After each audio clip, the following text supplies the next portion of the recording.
I'm Becca. And I'm Matt, and this is your Tech News Update.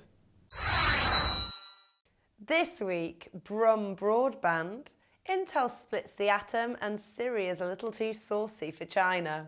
But first, scientists face jail in Italy.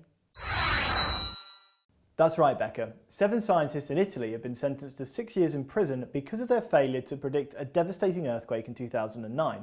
The 6.3 magnitude earthquake in L'Aquila killed 309 people, and the regional county court put them on trial and found them guilty of manslaughter.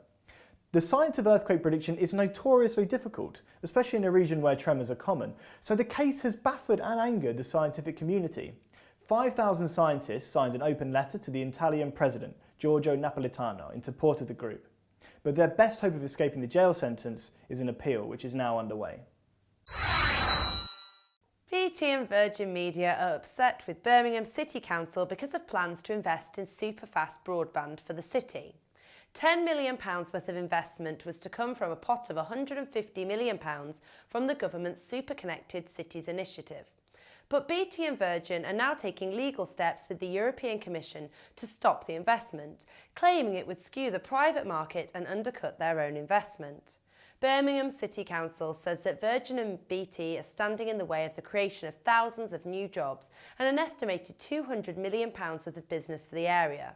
Sadly, the court action could mean other cities in the scheme may have trouble getting the funding, including Belfast, Manchester and Bristol.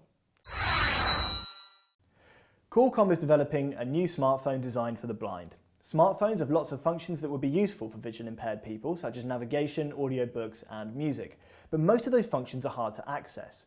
Qualcomm is collaborating with Project Ray, a company that already makes software to help the visually impaired use mobile devices. The two companies are aiming to use haptic feedback to help people navigate the interface.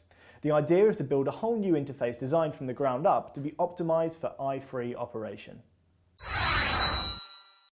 Apple's iPhone assistant Siri is handy for finding out what's showing at your local cinema or finding local attractions. In China, however, Siri is in danger of being a little too helpful.